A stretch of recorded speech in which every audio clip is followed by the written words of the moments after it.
avec qui vous allez travailler sur ce dossier-là, et éventuellement avec le président de la Guinée-Bissau, qui a offert également ses services dans ce cadre-là. Bon, moi, j'estime que la situation de la CEDEAO est sous nos yeux. On ne peut pas la nier. Aujourd'hui, la CEDEAO est en difficulté. Il faut le reconnaître. Parce que quand une organisation qui est bâtie avec des objectifs d'intégration économique et commerciale, toujours en tout cas plus poussés, quand on voit qu'il y a des pays qui cherchent à sortir de cette organisation, on ne peut pas dire que l'organisation se renforce. Et quand l'organisation ne renforce pas, elle faiblit forcément. Je suis arrivé dans un contexte où ces trois pays-là ont annoncé leur départ. La période de préavis est en train de courir jusqu'en janvier. Notre responsabilité en tant que contemporains qui devons administrer cette situation malheureuse, c'est de parler aux uns et aux autres. J'ai la chance ou la malchance de ne pas avoir été là quand ces sanctions-là étaient en train d'être prises et qui ont envenimé les rapports entre la CEDEAO et les États de l'Alliance du Sahel. Quand je suis arrivé, on me pointe de ces États-là, ne me regarde pas comme quelqu'un qui a été parmi ceux qui les ont sanctionnés. Donc ils ont une facilité à me parler plus qu'ils ne peuvent en avoir pour les autres. C'est un atout qu'il faut mettre au service de la communauté. Quand je dis communauté, je parle de tous les pays. Et de travailler à ce que la réconciliation renforce l'objectif d'intégration. Je n'ai pas attendu d'aller à la CEDEAO. Dans le cadre des visites que j'ai entreprises pour raffermir les relations du Sénégal avec ses voisins, d'abord, avec qui nous partageons la même frontière, avec qui nous adressons des défis communs qui sont très prégnants, notamment le Mali. Mais je suis allé dans ce sens-là pour le renforcement de la coopération bilatérale, mais j'en ai profité pour leur dire ce que je pense de leur projet de mise en place d'une confédération. D'abord, je respecte leur souveraineté et leur choix, mais j'ai essayé d'attirer l'attention de mes homologues de ces pays-là qui traversent une situation que l'on connaît et à laquelle nous sommes très solidaires, ainsi qu'avec leur peuple, pour essayer de les faire revenir autour de la table des négociations. Parce que ce qui n'est pas bien quand il y a conflit, c'est qu'il n'y ait pas de plage pour se parler. À ce que je sache, aucun pays n'est allé bombarder aucun autre pays.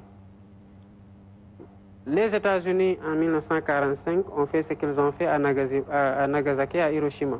Est-ce que pour autant ils ne se sont pas parlé? Si.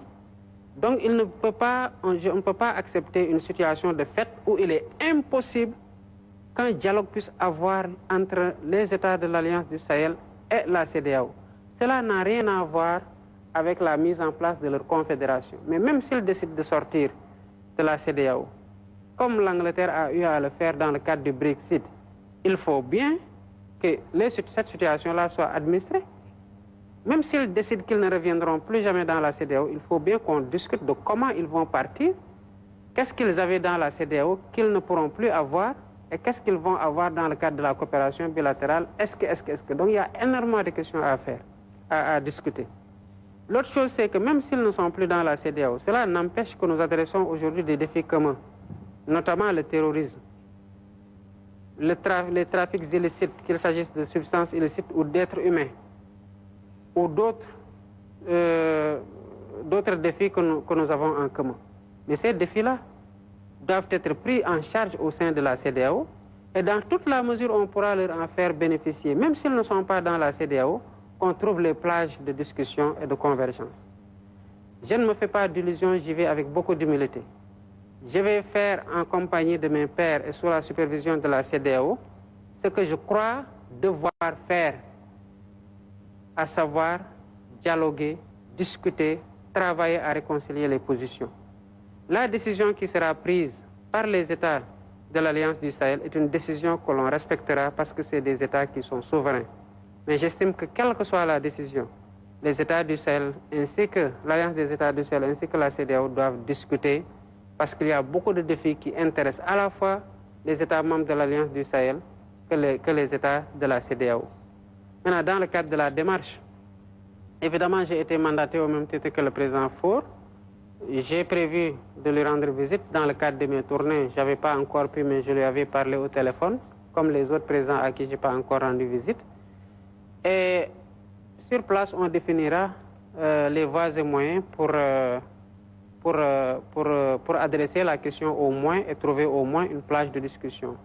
Entre-temps, j'ai pu convaincre le professeur Abdoulaye Bathily d'en faire un envoyé spécial, pas que pour moi-même, je veux dire pas que pour cette mission de médiation dans laquelle la CEDEAO m'a impliqué, mais dans d'autres missions pour lesquelles je peux avoir besoin de son expérience, de son vécu, de sa respectabilité, de sa stature internationale. Et je sais que c'est quelqu'un qui, avant même d'en faire un envoyé spécial, j'ai dû d'ailleurs lui tordre la main pour qu'il accepte d'en être un, m'a régulièrement conseillé par rapport aux prises de position. Vous savez, le Sénégal a quand même de grands hommes qui aiment fondamentalement ce pays, qui se sont beaucoup sacrifiés, à qui je rends hommage d'ailleurs, les connus comme les moins connus, et qui sont encore là ou d'autres qui sont disparus. Et je pense qu'en reposant sur eux, on peut véritablement bâtir des consensus forts au niveau national, dans la sous-région, mais aussi au niveau international.